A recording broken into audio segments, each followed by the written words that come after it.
but they're like, still, because you're a yoga person, then we don't know if our people will be into it. And I'm like, wow. So that's kind of what put me in this tailspin of like, what's going on with yoga? Whiskey Tango Foxtrot. Like, what the fuck is going on here? Like, we gotta just like, is this like, how all of a sudden is the fact that you're a yoga teacher, or, you know, to use your term, a celebrity yoga teacher, how is that actually a negative thing all of a sudden, a drawback? And I'm going, okay, now is this industry really in a spiral or not?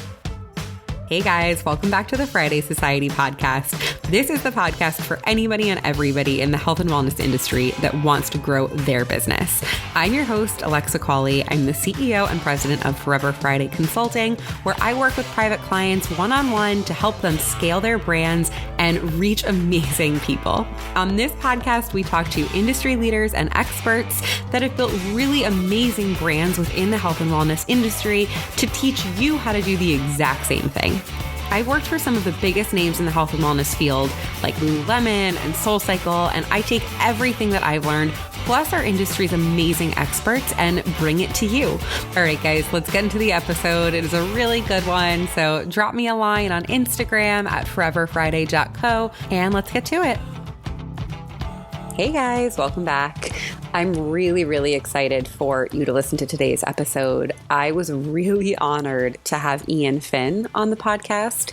He's the founder of Blissology. You guys definitely know him. He's pretty much like one of the first people that was a quote unquote yoga celebrity. So he's taught for thousands and thousands and thousands of people. And we really get into what has been going on with the yoga industry lately. A lot of studios have been closing down, and we kind of get into how the heart of yoga has kind of gone missing, and where there's been some misplaced energy, I'll say, in, you know, trying to compete with different types of fitness chains. And there's just a lot that we unpack. We kind of end it on the fact that a lot of yoga studios are missing the embodiment practice and like recognizing your nervous system and understanding that that's really the intention, is that students come in to decompress and have a moving meditation, and how that has sort of been missing a little bit lately. So it's a really interesting episode. It really was, it hit like a personal note for me. I don't know if you guys know this, I'm a certified yoga instructor, but I have totally fallen out of love with yoga over the last few years. And I actually couldn't really put my finger on why until this episode. And I did just come off of a yoga retreat with one of my amazing clients. Shout out Darren. We were in Todos Santos in Mexico.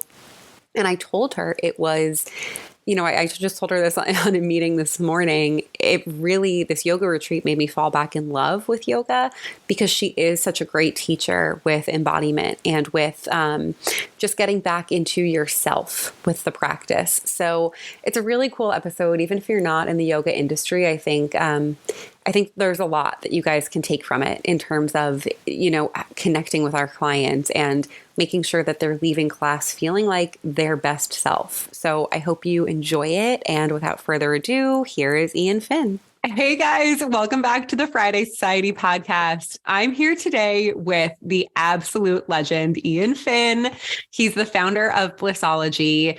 I was first introduced to Eoin in 2013, so he's been around for a long time. Since 1989, you've been practicing yoga and philosophy, so you have a lot to say. You already know what we're going to talk about, but guys, we're getting into paying for yoga, all these different things, but he's been regarded by Yoga Journal, by Oprah. So we have a lot of stuff to get into, to talk about yoga, to talk about, you're passionate about climate change and the ocean and just so much. So thank you so much for being here. And I cannot wait to get started. Epic. I'm so honored to be here. And I want to tell you something that I didn't tell you when we were just starting. I wanted to save it for this, is that actually, I know we're going to get into the yoga business, and I hope that extends out into just the wellness business generally, because I hate to think that I'm just a yoga expert. I'm really interested in wellness in general as a bigger picture thing.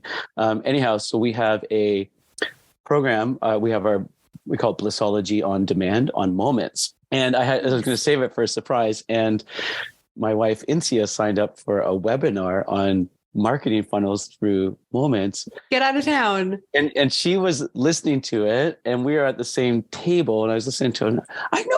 And Wait, I was get out of town. Yeah, That's so funny. Yeah, and it was actually really great advice.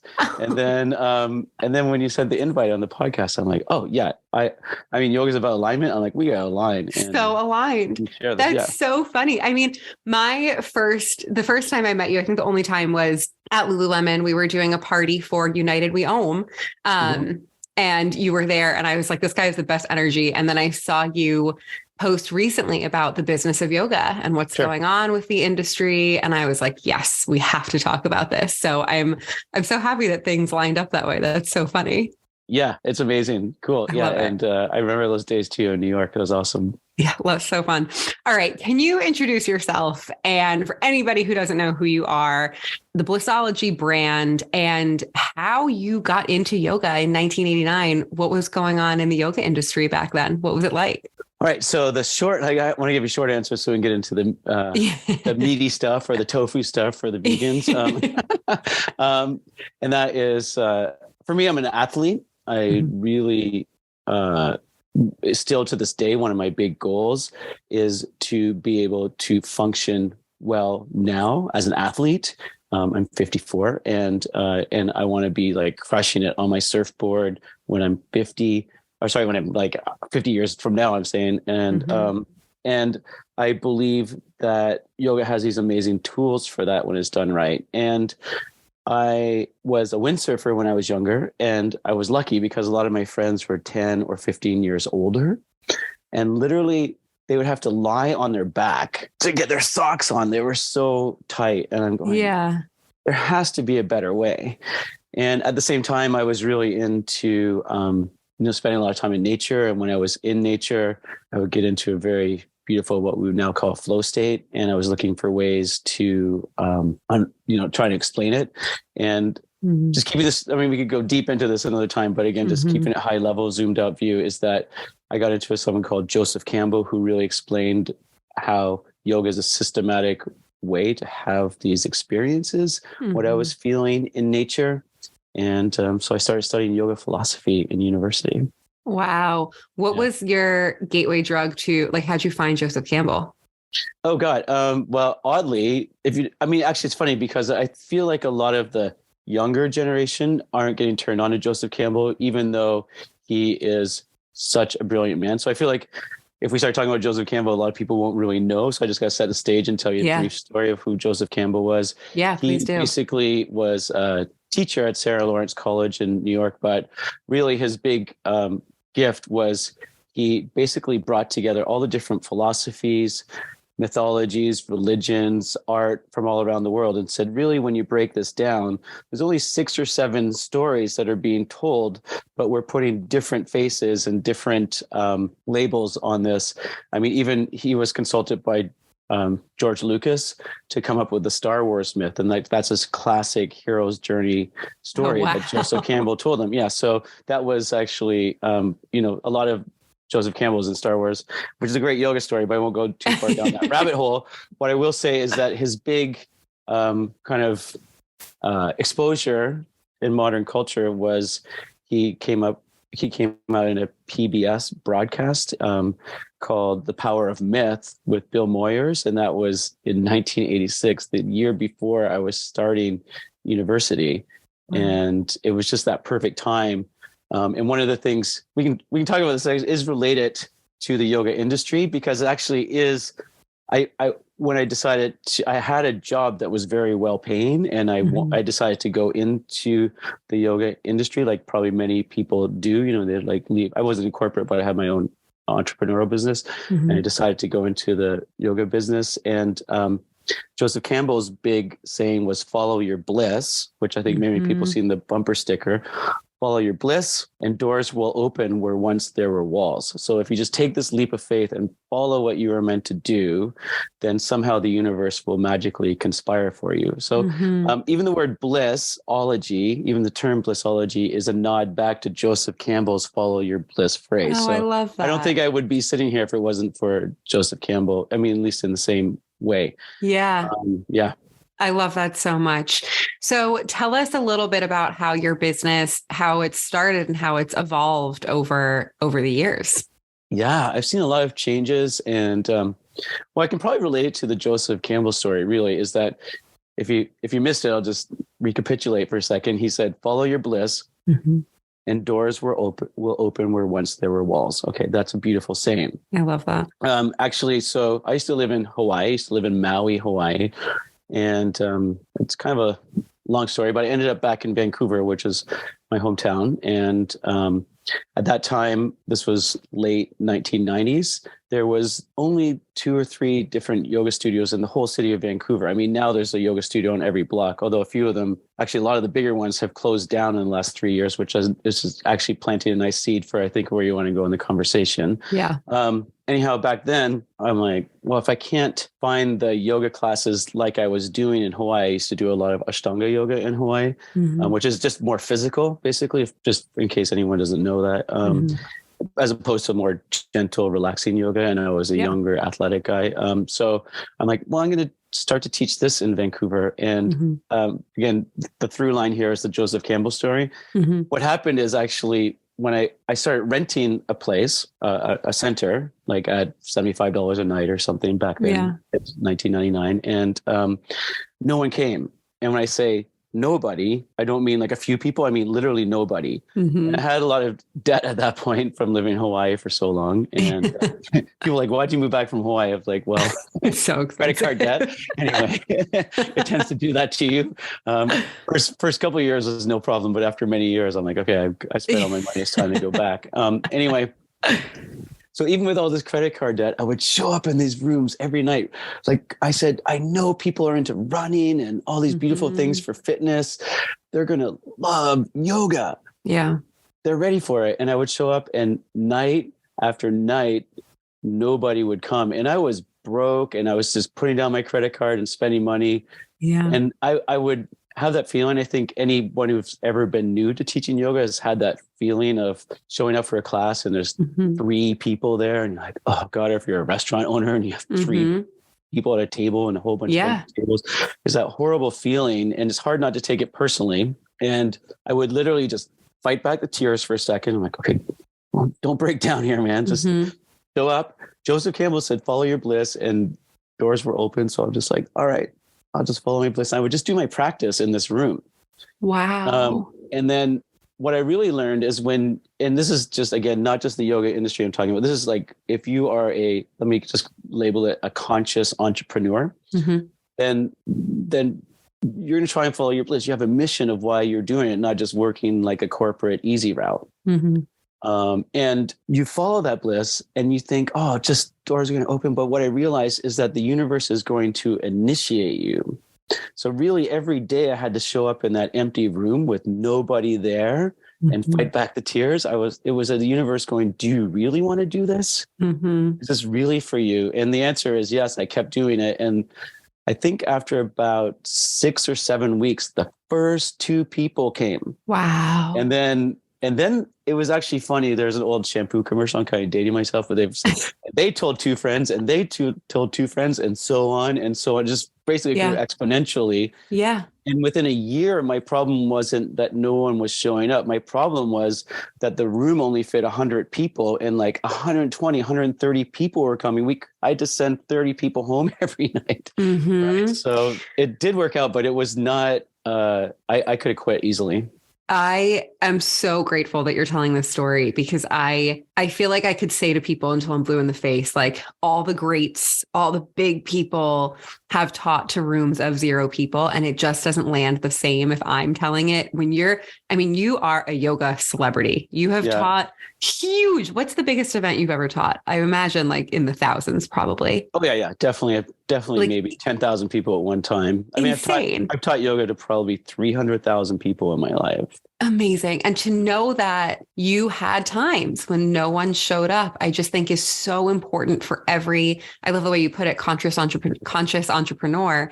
It's just so important to hear that. So I'm so happy that you are telling that story. Yeah. And by the way, it's not like, oh, I got it once and that was whatever, 25 years ago, and now I'm done. It's like, I find that with every new project I take on, like now I'm writing a book, right? And so I'm still getting initiated in a different type of way. There's different obstacles for the yogis, Ganesha, little obstacles put in my path, but they're all basically saying, like, we're not just going to open the door for you. You have to get initiated. So again, just bring it all back continuously. Keep following your bliss. Doors will open, but first there's going to be this initiation process, and it's going to help you. It's going to help you to get more clear. It's like how you make a diamond is under that pressure. It helps you to kind of crystallize your vision. Yeah, absolutely. Oh, I love that so much. Yeah. All right. Well, so let's get into talking about the business of yoga, because something that I really admire about you is you've always charged what your product is and what your product is worth. Now, again, the first time I was ever introduced to the Blissology brand, I was working for Lululemon back in 2013, and your DVDs were sold in store. So I've always noticed in your programs are priced appropriately. There's always been a price associated that's fair and great. And of course, you also have a lot of free resources, but you found the balance really well. Yeah. And back in 2013, yoga was thriving, right? Like we had, I'm sure when Wanderlust was like this, it was the place to be. Like we had 100%. That going on. We had studios opening all over the place, all over cities, everywhere. And since COVID, it was happening before COVID too, though. So I definitely don't want to let COVID kind of be the scapegoat, because I've noticed that some business owners kind of are like, well, COVID. And I'm like, no, if you look at the numbers before COVID, it was declining as well. Yeah. The way we describe it is a lot of businesses were on the cliff and COVID just went click. Right. That's a really good way to put it. Yeah. It was like they were just blowing lightly on the business over the cliff. So talk to me a little bit about what's been going on in the last few years of the yoga industry, kind of what your observations are. Let's just start there, and then we'll go into all the different things going on. Yeah. Like I say, I'm really glad you didn't take the easy route and just say, it's COVID, because there was definitely a lot of warning signs. A lot of the bigger festivals, a lot of studios were kind of faltering and slowly dropping off before COVID. And I do have a theory on that. I'll just kind of preface it a little bit more. It was interesting to me. And I know one of the things we can talk about is like, is it over? Is there no hope for this industry? Like, what does it mean? And at the same time, I don't know if you know this, but during COVID, before the pandemic, I call it the strandemic, because I was in Bali, Indonesia, leading trainings and retreats, and all our flights got canceled. And it was kind of a long story. Like literally, I'm driving to the airport and my assistant calls me up going, they just shut the Taipei airport down. I'm like, no, I'm in a taxi on the way to the airport. They would have sent me a text message saying that, like an email or something. Yeah. I'm like, no, turn the taxi around. Like, God. It was crazy. And then we ended up buying, like, it was super expensive to get my family back. It was going to cost literally $20,000, and it was a 60-hour flight, and no one knew what COVID was. And I'm like, we're going to get sick and probably stuck in Bangkok. Right. In like a layover. Yeah, that's even worse. Some airports. I'm like, forget it. I canceled the tickets, and I'm like, we could live in Bali for this whole year for that amount. Let's just stay here.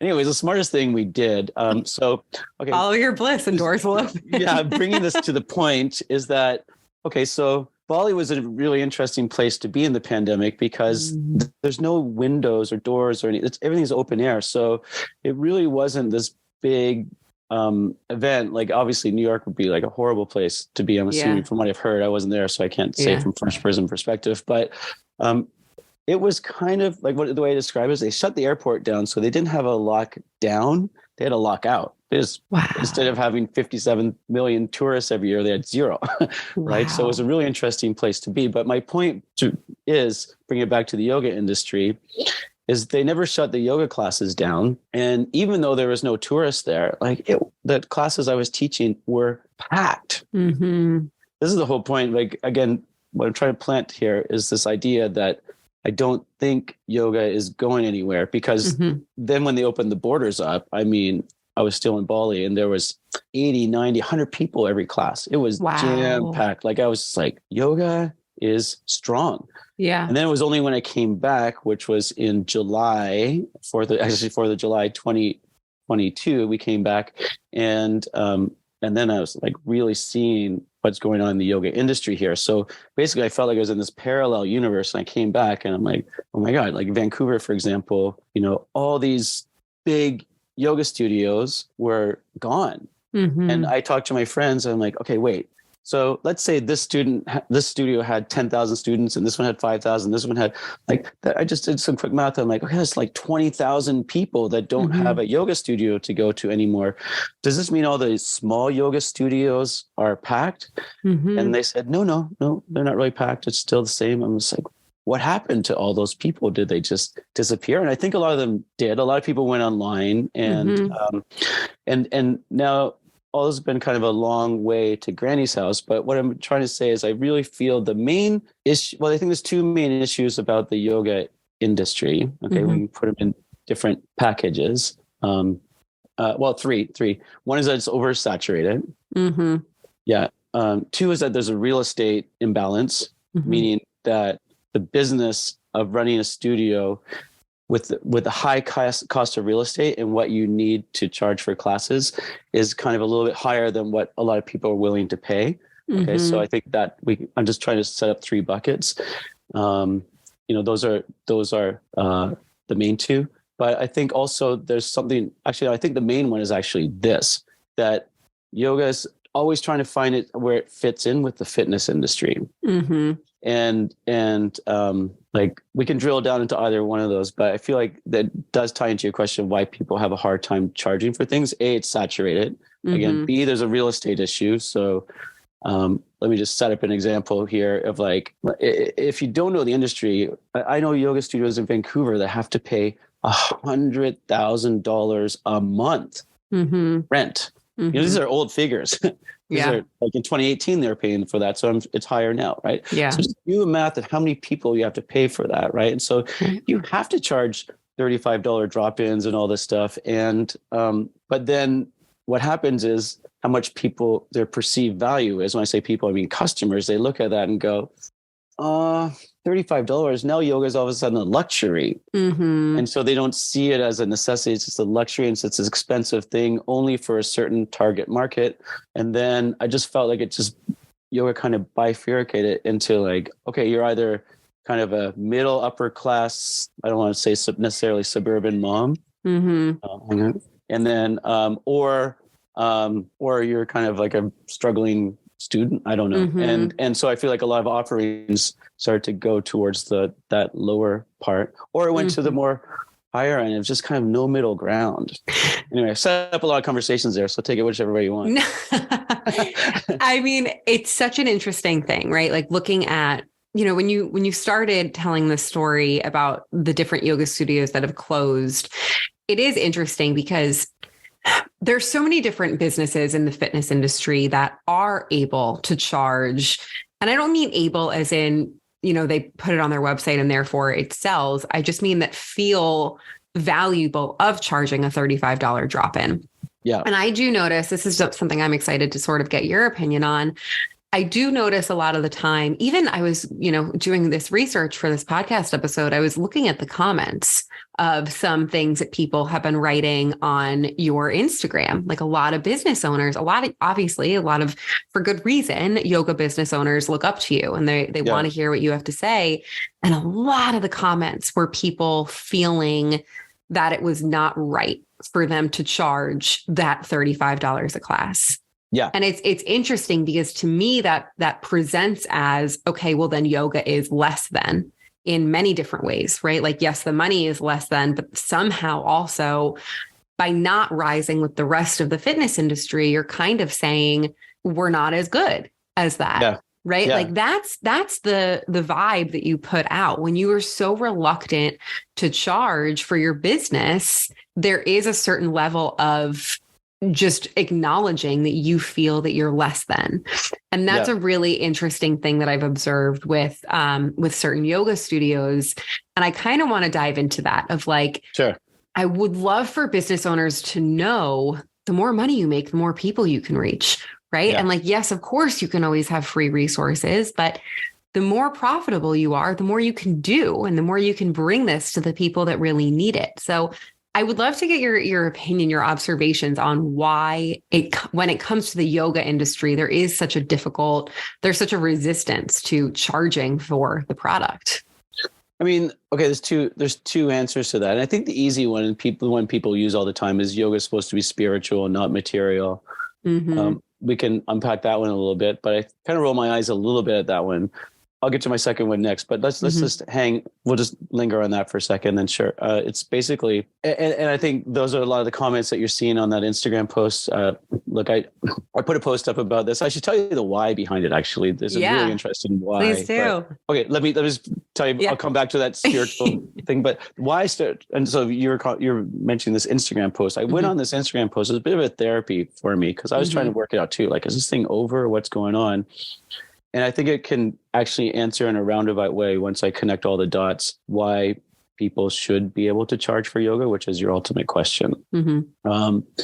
So during the pandemic, I wrote a whole book about yoga, and no big deal. I mean, I've been working on several books, but anyway, I sat down with a book publisher, and they really liked it, and they said, we really like this book, but it's about yoga, and the yoga industry is this big. They went on the course. I do another on my website, and I do another course called Conduit for Love. And they're like, well, look, this many people are interested in yoga, and this many people are interested in love. So would you ever write this book first? I'm like, yeah, I can write that book, no problem. So I spent 4 or 5 months. You got to write the first 3 chapters, putting together pitch, everything, like the whole thing. And the people I was talking to at this book publisher loved it. And they said, look, we're going to make you an offer, but first we need to, when we do this, when we want to talk to our marketing department, because in the marketing department, we want to be able, when we give you our offer, to send a marketing plan of how we're going to market this book as well. So we have to do this after the holiday. And so I waited all this time. And then basically the day after they had this meeting, I was expecting like, oh my God, this is going to be this big breakthrough. It's actually one of these follow your bliss. And it's like another obstacle that came into my way. What happened is, so I don't know, like 15, 16 people in this board meeting talking about this book, whatever. And so when the marketing people came in, they just saw it from a totally different point of view. And their whole thing is, no, this guy's a yoga teacher. All his people are yoga people. And their exact words were, the yoga industry is saturated and it's not performing well. So we don't want to take on this book. Wow. And that's kind of what put me in a tailspin, because I'm going, but in this book proposal, in this book, I never even mentioned the word yoga.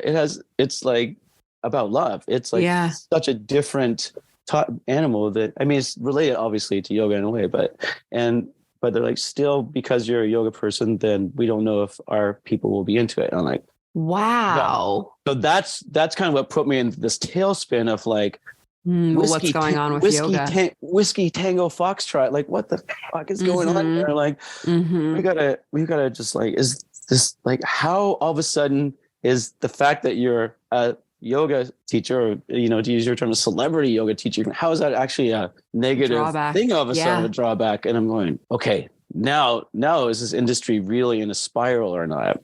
Yeah. So I thought about this long and hard, and I really think that, again, my ultimate thing is, I think it has to do with the fitness industry. We'll get to that. But I think that I feel like when I started thinking about this, like, yoga offers something so unique that people really need.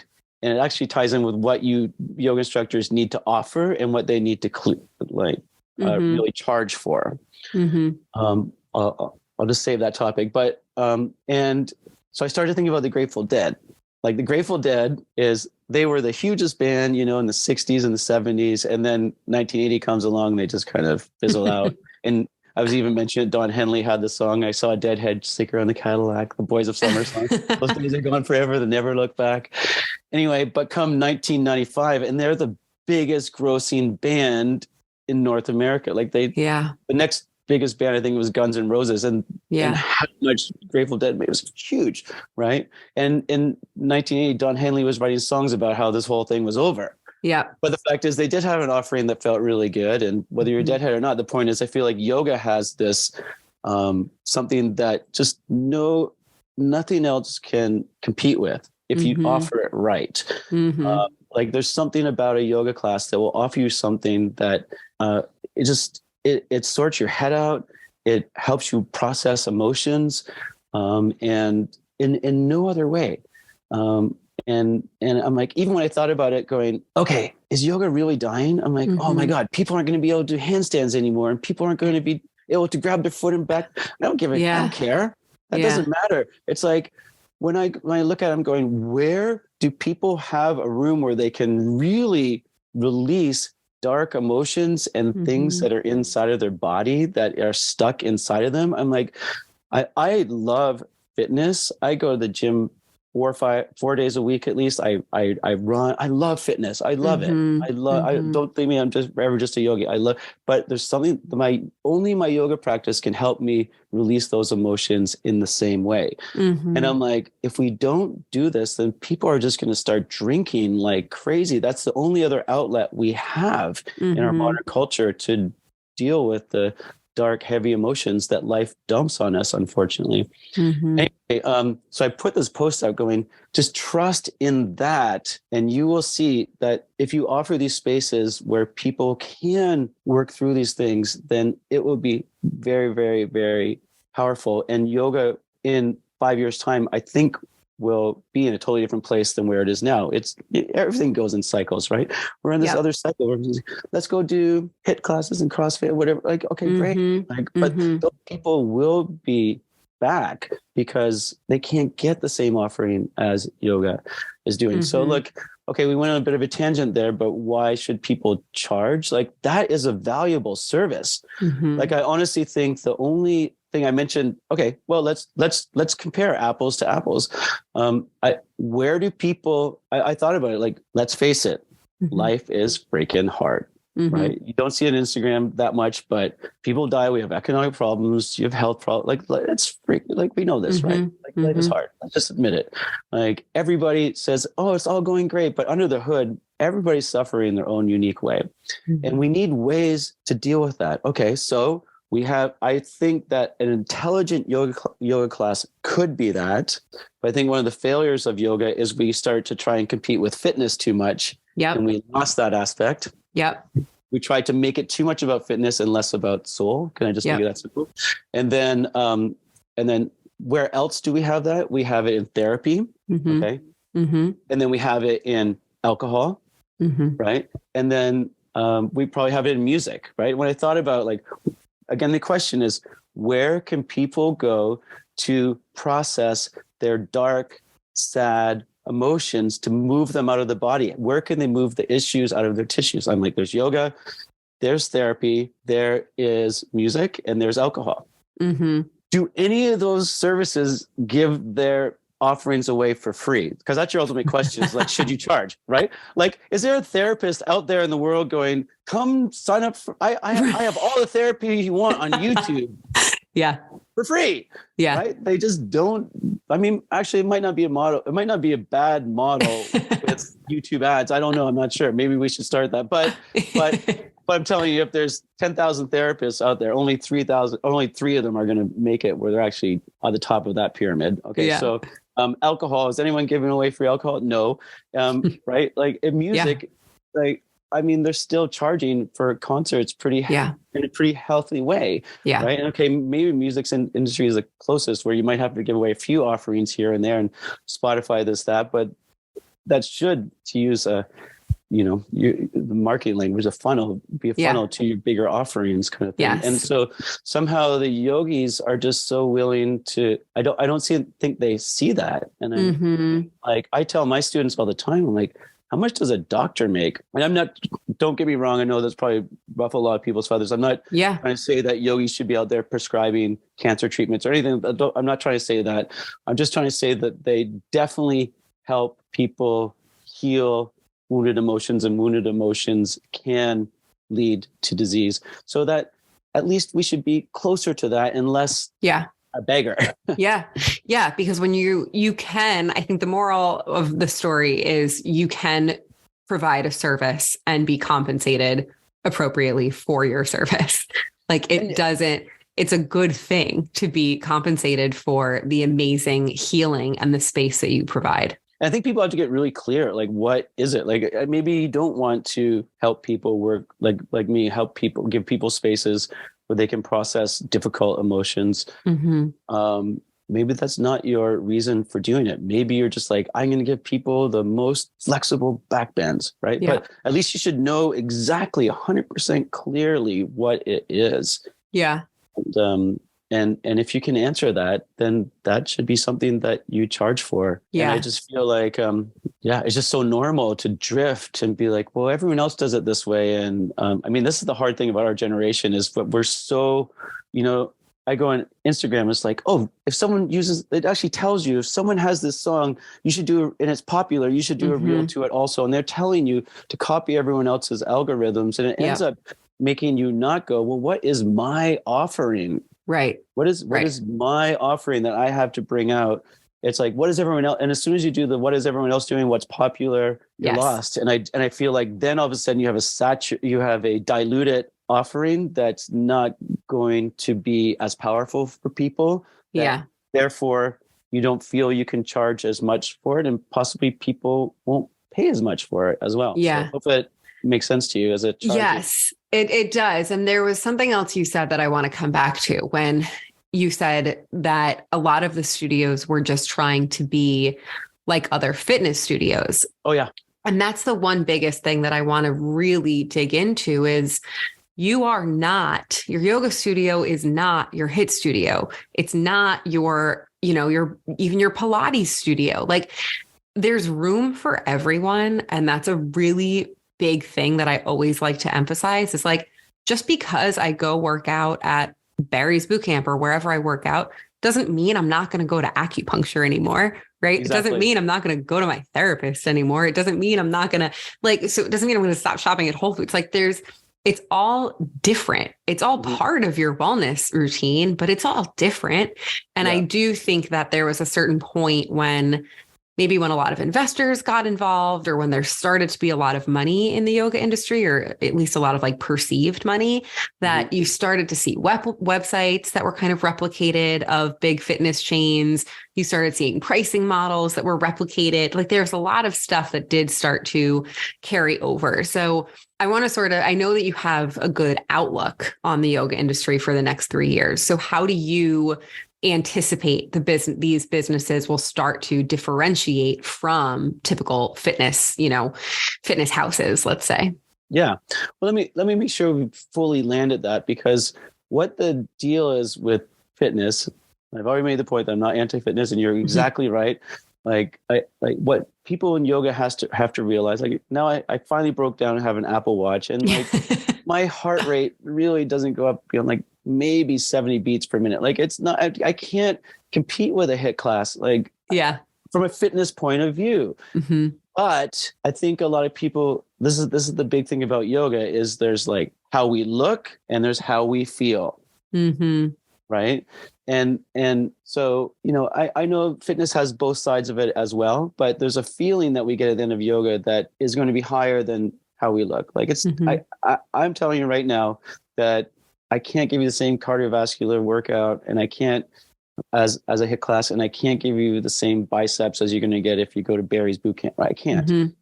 But I can give you this other thing that you will feel. I can give you a fair bit of that. I'm trying to give you a scale with my hands, right? I can give you a fair bit of that, but I can give you this amazing feeling. But now here's the whole point is physiologically, look, I can just keep a simple nervous system thing. Like when you're doing a Barry's Bootcamp thing, it's great, but you are in your sympathetic nervous system, basically. Right. And so we need to, just keep it super, we could drill way into this, but just keep it high, zoomed out, 35,000 foot level. We need to be in a parasympathetic place in order to get the messages of yoga to actually like open up to something bigger than us, and even this just oxytocin. We need to do that. Okay, so and so what I'm trying to show you on the scale thing is if you make it too much about fitness, you'll never give people that same feeling. Their nervous system, I'm deep. I studied anatomy and physiology at Harvard Medical School. We could talk. I'm just keeping it nervous system. Like we can talk about all the mechanisms, right? But just people are not going to be in the same physical place if it's only fitness. And when I came back and I started going to the classes, I'm like, why is no one coming to these yoga classes? I'm talking about last summer when I came back from Bali, and I'm like, okay, they're like, most of the ones I went to were trying to make me really fit, and the pace was really fast, and I just couldn't drop in, and I wasn't even as open as I could have been. And I'm going, oh my God, they're trying to compete with the fitness model too much and not realizing we have our own unique model. So I just wanted to land that about the fitness industry a little bit. And I really trust in that. And so your question was like, I think, why do I believe it's going to be different in 3 years? Yeah. Yeah. Yeah. So, and that is, that it's irreplaceable. It's irreplaceable. Like it's irreplaceable. Honestly, I have taken, at least 10 days of my life, maybe not that long, but I've taken parts of my life where I told you I do a lot of fitness things where I've done more fitness things and less yoga. And I don't like myself as much like that. Like I don't like myself as much on those days. I really don't. And so that's why I feel that with this high level of stress that we have, I mean, I think everybody after the pandemic is going through this low level PTSD. I mean, I shouldn't compare it to PTSD because that's very serious, but we're going through a little bit of trauma, right? And like, I feel like everyone got the COVID-15 or whatever. So now let's get really fit. So that's like a lot of the people that should be down regulating their nervous system through yoga are actually trying to make themselves get a better six pack. Yeah. But that can only go so far. And so that's what I'm trying to say. If yoga was a stock, I would actually buy it now. And I don't expect immediate demand. You got to let the people go and do all these other things, and then they're going to come back. And of course, do we want Barry's Fitness to go out of business? No, like go do that, but we're going to offer this. 100%. I'm so happy that you were sort of talking about just that story earlier, because I couldn't put my finger on what was going on.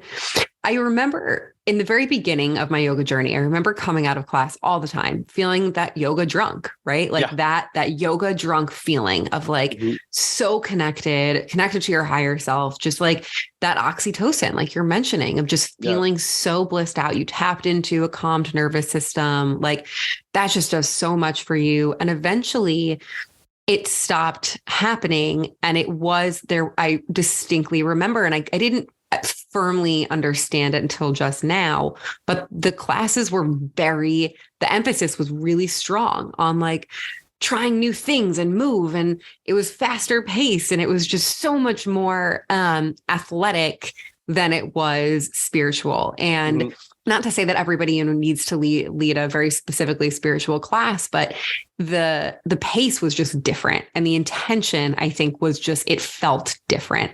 Yeah. And that's a really interesting thing to call out. I wasn't able to like really understand why I had been kind of stopping going until you said that. So I appreciate that you said that. It's pure physiology. And I think a big buzzword that we have that I mean, it's been something I've been practicing and studying for 20 years, but now the mainstream's kind of slowly latching onto it, is this word called embodiment. Right? So what does embodiment really mean? And the short story is it's not embrainment. Like that's the way I describe it anyway, is that I love that.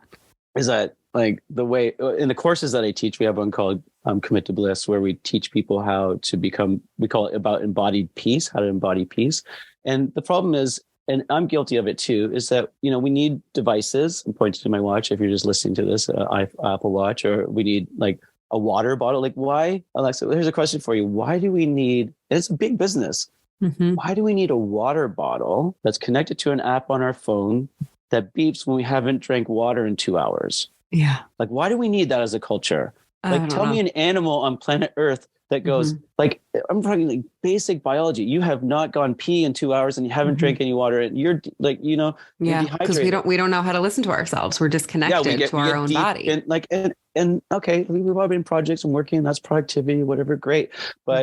But then, and I'm not going to say we don't have to live like that ever, and we should just live in hammocks or anything our whole life, but we need times to slow down and re-plug into our bodily feedback. And if we're doing things fast, you can't get there. It's only by slowing down that you can actually feel it. Like, and noticing, and there's something in the slowing down that happens that opens you up to a more observational place. Like, look, the neurology of this really simply is like, we call it interoception, where you're aware of the sensations inside of your body and your belly, these types of things, or exteroception, where you're focused on things outside of you, right? This is kind of the way we say in science. So it's like, and so a lot of the fitness things are stuff happening out there. I got to move this. I got to do that. It's not like, you're not trying to feel the weight as you're slowly picking it up. And then how does your air feel when you're bringing your arm up? Like, you're not trying to, it's a different thing. And so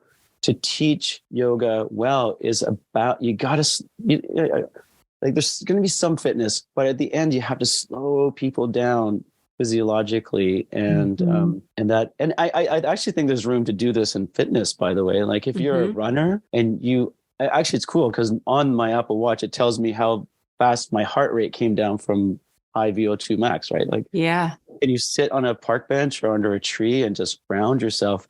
It's like our opposite tendency is like, oh, I just did my run. Okay, let's go have a coffee with my friend in this store, and just right. Yeah. So, man, it's there's a lot there, huh? There's so much there. And I, even just as you're saying, I'm just like, God, I miss so much. I miss that kind of yoga class.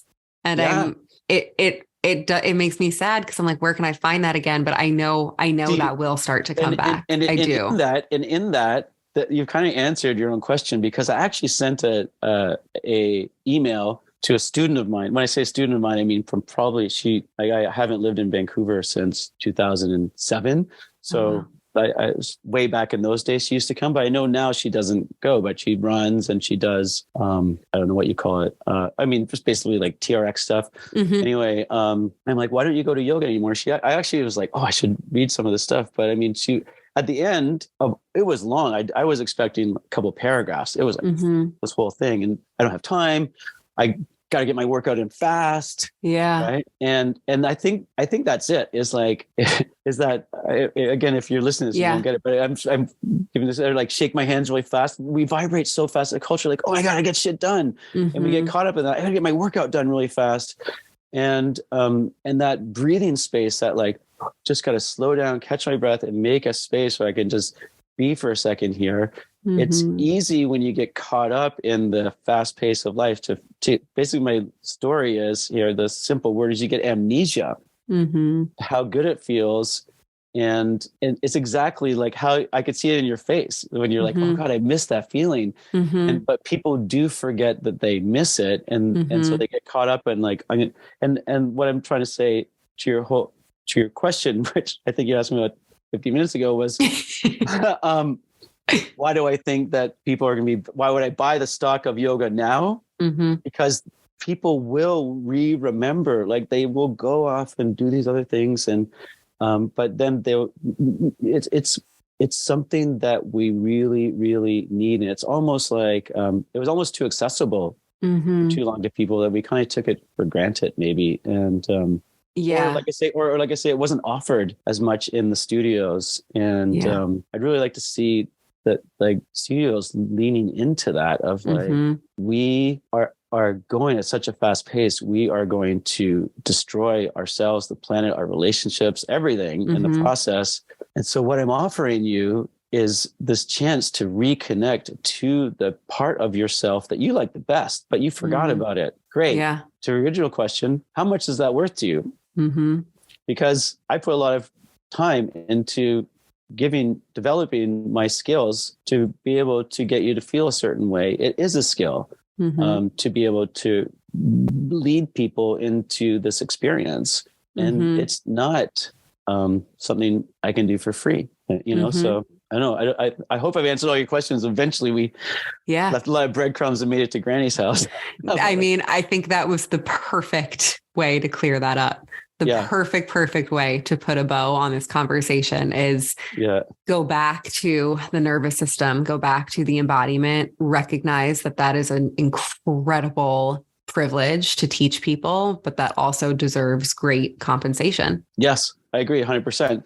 And hone your art. Like, you got to, like, I feel, one of your questions again, probably 25 minutes ago was, why do you feel like you could charge for this? Because I work nonstop on it. Like, I, at 9:00 at night, I'm now doing exercise physiology at UC Berkeley. Like I'm really just like always doing the work. Yeah. And I see myself as a professional in a field, and I'm not just going to do like a little training and okay, great. Now, like I want to be able to offer you quality experiences. And is there thousands of other yoga instructors out there? Yeah. Are they doing the same thing? I don't know. Like I'm actually not even sure.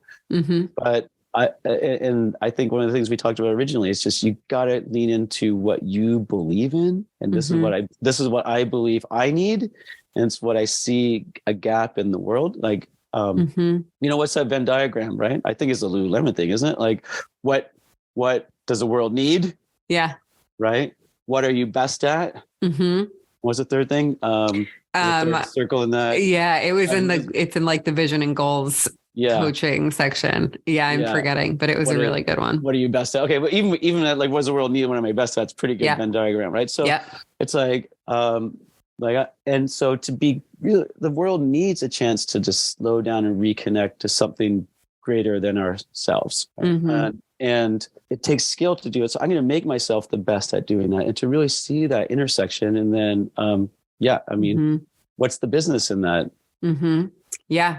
Yeah. That's a valuable service. It's a valuable service. And it allows you to keep investing into yourself, to keep learning and to keep bringing it to more people. So it's a system and it circulates, right? Like it's not, it's an ecosystem of you and your business and reaching the right people, the people who need you. I hope I made my point there. Yeah, I agree. All I'm trying to tell people is don't just sit back and go, okay, now I'm willing to, like, as much as I'm saying people should be able to charge for things, I'm just like, don't just sit back and go, good, I got to this level where like, you got to keep growing yourself. You have to keep learning, keep growing as well. Like, okay, yes, now people are paying you, right, to do that. Basically, it's kind of investment of like, okay, now like it's just money is energy. Let's use that.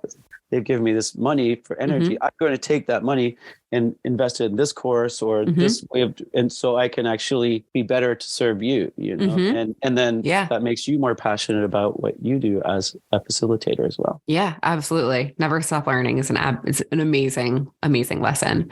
Yeah. And we're going to get into some closing questions that I'm going to ask. Before we do that, where can everybody find you and just connect with you, learn more, take your courses, all that stuff? I know people are going to want to hear a lot more on your teaching style too. So where can everybody go? Yeah. So everything I have is Blissology. I told you the Joseph Campbell part of that. The word Blissology. So that's the Instagram. That's pretty much everything. YouTube is a little tricky. It's Blissology Yoga. But our website is blissology.com and pretty much everything's on there. Amazing. Perfect. Yeah.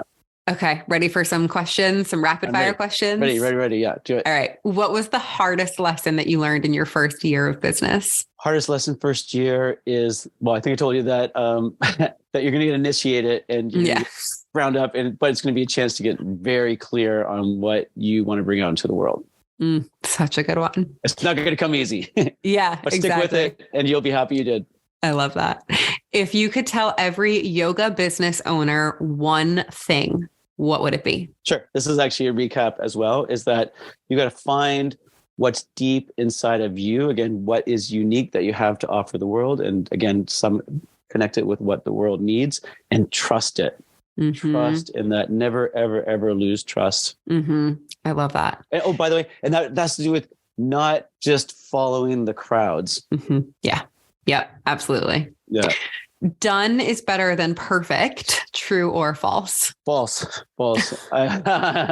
I mean, I believe in deadlines, but I don't know. It's funny because I've been working on a book for 10 years, my alignment, and it's actually funny. But I wish I was more of a done than perfect. Yeah. But I actually believe that masterpieces take time. I love that. Everyone has such a good interpretation of that. I love that question because it's so great to hear the way people interpret it. It's a deep one.